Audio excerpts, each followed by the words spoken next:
Hey, my name is Casey Smith, and today I'm presenting the process for the creation of my commercial campaign for Video Production 2. Essentially, the first step was I needed to pick the product rather in the first place. Essentially, I just thought of a product that I had enjoyed and was relatively knowledgeable about, and the first thing that came to mind was Big Red Soda. Now, it's a cherry cream soda that's bottled in San Antonio, Texas.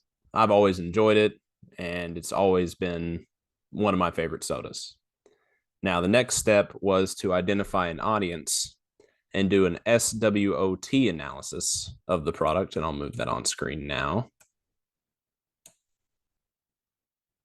There it is. And essentially, what you're doing here is you're identifying what the product is, what it's used for, other types of marketing that's available for it, and then how it brands itself, and then specifically who the product is marketed to and who it's for. That's kind of the biggest part, especially for us, since we'll be producing an ad for it. All right, so the next step was to create a mood board, and I'll move that on screen now. This is the mood board. And essentially what you're doing here is you're trying to put together a feel or a mood, given the name, of what your ad campaign is trying to represent. And ideally, it's supposed to line up with the core values of the corporation or the business that you're marketing to. And then you'll also provide stuff like textures and colors and fonts to show the type of visual feel that your product's going to have. In the business world, you'd provide this to the client to show that you're on the same page essentially with them and how they want their product to be marketed. And then the next step is to do the initial shot planning. And there it is right there. Yeah, there it is. That initial shot planning is just essentially a plan of what you're intending to shoot. That way, once you get out there, and on the military, we call that time on target, you're in and out as quickly as possible with the shooting, because shooting is expensive and it's time consuming already.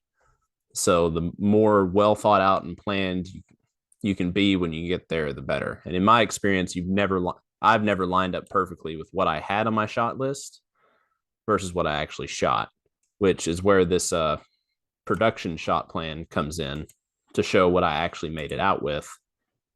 See, a few of them are different. For example, the first thing I did manage to get pouring out of a can, but I wasn't planning to get the can on the mountain shot, but I happened to have that location available to me, so I went ahead and took advantage of it.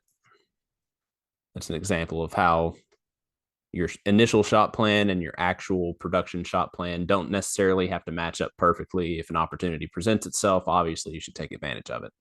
And then the next thing we did in this project was post our rough drafts up for approval, which this is similar to any commercial product I've ever done. You want to go ahead and give them a rough draft before you go ahead and put in all the finishing work to see if they even like the direction you've went with it.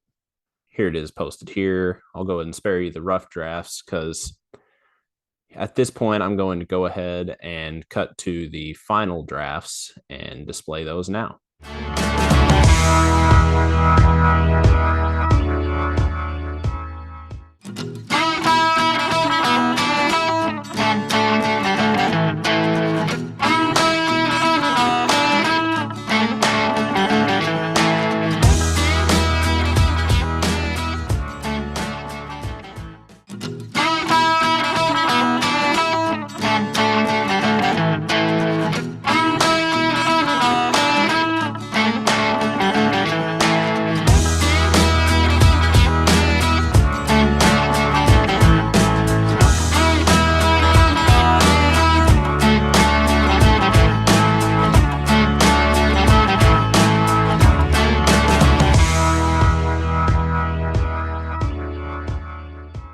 All right.